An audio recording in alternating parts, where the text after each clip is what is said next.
Ecological निस किसे कहते हैं वो हमने जान लिया। साथ में हमने जान लिया कि क्या होता है निस differentiation and resource partitioning. Video available है प्लेलिस्ट में।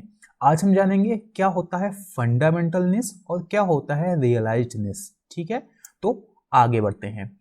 पहले समझेंगे क्या होता है फंडामेंटल निस। जैसे कि एक इंसान को अपनी अगर लाइफ जिंदा रहना है तो उसके लिए कुछ इन्वायरमेंटल कंडीशंस चाहिए होती हैं। ठीक है ना, जैसे कि अब बहुत तेज आंधी चल रही, तूफान चल रहा है 200 माइल पर आवर की स्पीड से, तो इंसान वो मर जाएगा। ठीक है ना, उसको छोड़ दिया जाए मैदान में तो मर जाएगा वो कुछ देर बाद।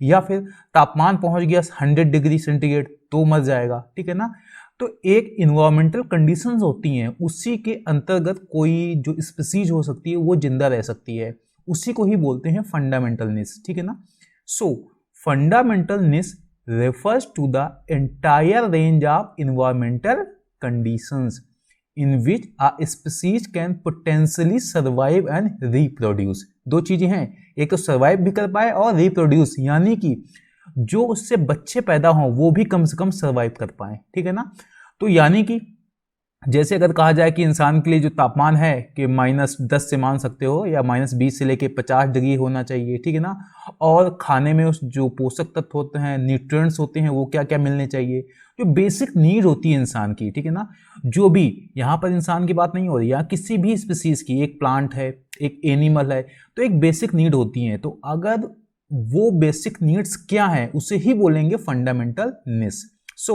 It is determined by the abiotic factor, यानी अजैविक घटक। याद रखना फंडामेंटल निस में बेसिकली क्या आते हैं, अजैविक घटक। ठीक है ना, कि हवा कैसी होनी चाहिए, तापमान कैसा होना चाहिए, वाटर सप्लाई कैसी होनी चाहिए। ठीक है ना, जैसे टेम्परेचर, ह्यूमिडिटी, न्यूट्रिएंट अवेलेबिलिटी। ठीक है ना, यानी कि अगर इंसान को कहा जाए कि अगर जहां जहां 50 डिग्री सेंटीग्रेड का तापमान है वहां वो इंसान रह सकता है। ठीक है ना, तो थ्योरेटिकली तो वो रह सकता है, लेकिन क्या वो रियल में रह पाएगा? शायद नहीं रह पाएगा, क्योंकि जब हो सकता है कि वही इंसान जब एक जंगल में जाएगा, ठीक है ना, तो जंगल में जा तो सकता है थ्योरेटिकली, ठीक है ना, लेकिन वो सर्वाइव कर पाए ऐसा जरूरी नहीं, क्योंकि हो सकता है जंगल में शेर होगा। ठीक है ना, और वो शेर इसको मार के खा जाएगा।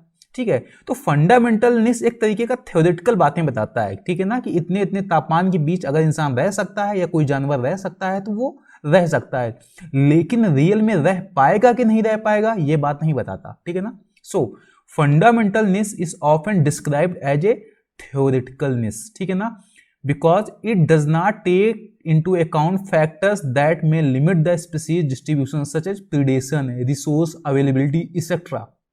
जैसे कि एक हिरन है, अब हिरन को पता है कि पूरे जंगल में कहीं भी घूम सकता है क्योंकि सारी कंडीशन उसके लिए फेवरेबल हैं, लेकिन मान लो इस एरिया में रहता है शेर, तो घूम तो यहां सकता है, लेकिन अगर यहां गया तो मर जाएगा, तो वहां जाएगा ही नहीं, वो सिर्फ इतने एरिया में ही रहेगा। ठीक है ना, तो फंडामेंटलनेस पूरा एरिया है, ठीक है, लेकिन यहां से जो चीजें लिमिट की जा रही है ना, ठीक है ना, तो रियल में वो यूज इतना ही कर पा रहा है। तो फंडामेंटलनेस तो पूरा था, लेकिन जो यूज हो रहा है वो इतना है, इसी को बोलते हैं रियलाइज्डनेस। जैसे यहाँ पर ये एरिया देखो, ये पूरा एरिया क्या है, फंडामेंटलनेस का, लेकिन हर जगह वो नहीं रह सकता है, रियलाइज्डनेस काफी कम होगा, क्योंकि यहाँ दूसरे जीव भी होंगे, उनका भी निस ओवरलैप करेगा यहाँ पे। ठीक है ना, तो आपस में कॉम्पिटिशन होगा, तो इसको क्या करना पड़ेगा, एक अपना एरिया डिसाइड करना होगा जहां पर ये सर्वाइव कर पाए।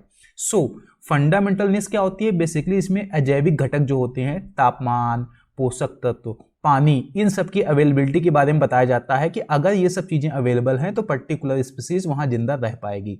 ठीक है ना, लेकिन ये रियल में ऐसा नहीं होता है, क्योंकि दूसरी भी स्पीसीज वहां रह रही होती हैं। ठीक है, तो रियलाइज्डनेस काफी कम हो जाता है। कैसे? क्योंकि यहां पर एकदम एक्चुअल कंडीशन में क्या हो रहा है उसको ध्यान दिया जाता है। Realised niche refers to the actual range of environmental condition in which species is found in nature. ये बात करेगा कि जंगल में चलो घूमते हैं, जाके देखते हैं कि रियल में जो थ्योरेटिकल बातें की गई हैं वो फुलफिल हो रही हैं कि नहीं हो रही, तब पता चलेगा कि ऐसा नहीं है। हिरन कहीं भी जंगल में घूम सकता था, लेकिन उस एरिया पे नहीं जा रहा है जहां पर शेर था। ठीक है ना, यानी कि जो रियलाइज्डनेस है उसकी काफी छोटी है। ठीक है ना, यानी जो एक्चुअल बातें करता है वो एकदम किताबों की नहीं पढ़ी पढ़ाई बातें हैं, और ये एक्चुअल में क्या हो रहा है दुनिया में ये बताता है रियलाइज्डनेस।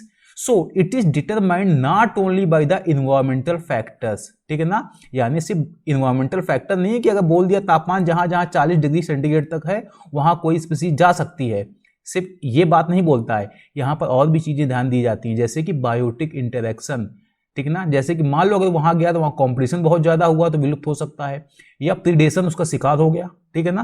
तो ये जो बायोटिक इंटरेक्शन होते हैं दूसरे जीव के साथ में उसको भी काउंट किया जाता है, ठीक है ना, यानी कि अगर इंसान कितना पैर फैलाएगा, यहां देखना पड़ता है कि दूसरा भी इंसान है, तो इसको अपनी इंसान को अपनी सीमाएं रोकनी पड़ जाती हैं, ठीक है।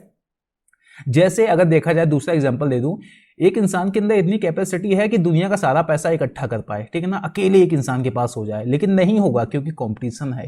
तो अगर बात करोगे हो पाएगा तो बिल्कुल हो पाएगा, लेकिन रियल में ऐसा नहीं होने वाला है, ठीक है ना। सो रियलाइज्डनेस काफी कम होता है। So realised niche is often smaller than the fundamental niche as a species may be excluded from certain areas or condition due to the presence of other species और अदर लिमिटिंग फैक्टर्स, ठीक है ना, यानी कि जो फंडामेंटलनेस काफी बड़ा होता है और रियलाइज्डनेस अक्सर काफी छोटा होता है। उसका रीजन क्या होता है, क्योंकि और भी काफी फैक्टर्स होते हैं और भी जीव होते हैं जो इसको कॉम्पिटिशन देंगे, तो इसका अपना एरिया सीमित करना पड़ जाएगा, ठीक है।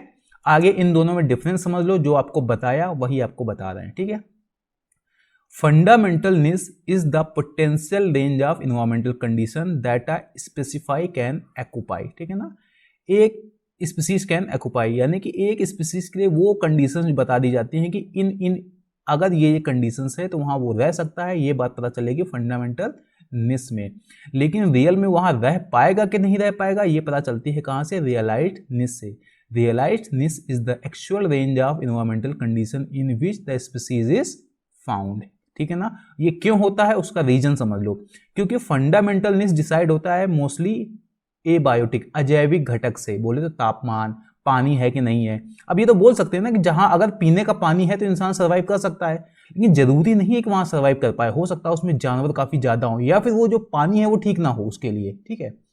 while the realizedness is influenced by abiotic and biotic factor, ठीक है ना, यानी रियलाइजनेस में ये भी काउंट किया जाएगा कि जो दूसरी स्पीसीज होंगी अगर वो इस जीव को कॉम्पिटिशन देंगी तो ये जीव हो सकता है विलुप्त हो जाए, तो इसका जो रियलाइजनेस है वो काफी छोटा होगा।